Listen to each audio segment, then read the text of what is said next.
मध्य प्रदेश में 17 नवंबर को एक ही फेज में वोटिंग हुई थी। राज्य में विधानसभा की 230 सीटें हैं। यहां बहुमत के लिए 116 सीटों की जरूरत होती है।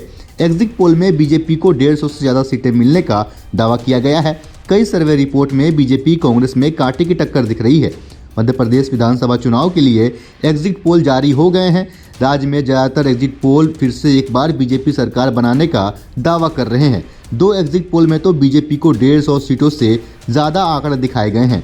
वोटिंग से पहले राज्य में दावा किया जा रहा था कि कांटे की टक्कर है, लेकिन एग्जिट पोल में बीजेपी को बम्पर बढ़त मिलती दिख रही है।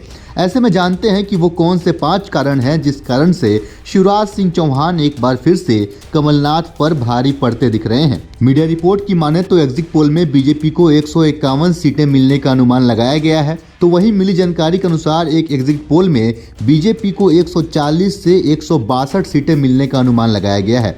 ऐसे में आइए जानते हैं कि वो कौन से 5 कारण हैं जिससे एमपी में एक बार फिर से बीजेपी की सरकार बनने का दावा किया जा रहा है। बीजेपी की ऐसी कौन सी चाल जो कांग्रेस पे भारी पड़ गई, आइए जानते हैं वो 5 कारण जिससे बीजेपी फिर से सत्ता में मध्य प्रदेश में वापस आ रही है।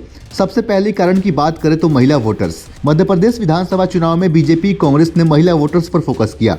बीजेपी ने विधानसभा चुनाव से पहले लाडली बहना योजना की शुरुआत की। इस योजना का पहले से ही गेम चेंजर योजना माना जा रहा था। इस योजना के तहत महिलाओं को हर महीने 1250 रुपए मिल रहे हैं। महिला वोटर्स ने इस बार वोटिंग भी जमकर की। एग्जिट पोल के रुझान के अनुसार महिला वोटर्स ने बीजेपी के पक्ष में वोटिंग की है। दूसरे कारण की बात करें तो किसानों पर फोकस। बीजेपी ने विधानसभा चुनाव के लिए किसानों पर फोकस किया। बीजेपी ने अपने घोषणा पत्र में धान का समर्थन मूल्य 3100 रुपए प्रति क्विंटल में खरीदने की घोषणा की। वहीं कांग्रेस इस मामले में बीजेपी से पीछे रह गई। ये एक मुख्य कारण हो सकता है जिसकी वजह से कांग्रेस को हार का सामना करना पड़ रहा है। तीसरी और महत्वपूर्ण कारण की बात करें तो संगठन की भूमिका। मध्य प्रदेश विधानसभा चुनाव में बीजेपी का राष्ट्रीय संगठन पूरी तरह से सक्रिय रहा। अमित शाह लगातार बैठकें और मीटिंग करके विधानसभा चुनाव के लिए योजना बनाते रहे। पीएम मोदी ने भी प्रदेश में खास ध्यान दिया। पीएम मोदी ने एमपी के अलग अलग इलाकों में 14 रैलियां की। बीजेपी के शीर्ष नेतृत्व के सारे नेता एमपी में एक्टिव थे। वहीं कांग्रेस की तरफ से केवल कमलनाथ ही सक्रिय दिखाई दे रहे थे। इसके बाद बीजेपी ने कई सारे ऐसे मंत्रियों का टिकट काटकर नए चेहरों को मौका दिया, जिसकी वजह से बीजेपी आज एमपी में फिर से सत्ता में वापसी कर रही है। चौथे कारण की बात करें तो गुटबाजी को खत्म करना। बीजेपी ने रणनीति के तहत राज्यों में आचार संहिता लगाने से पहले ही अपने उम्मीदवारों की सूची जारी कर दी। सूची जारी होने के बाद कई सीटों पर विरोध भी सामने आया, लेकिन बीजेपी ने वक्त रहते कई सीनियर नेताओं को नामांकन से पहले मना लिया, जिसका असर दिखाई दिया।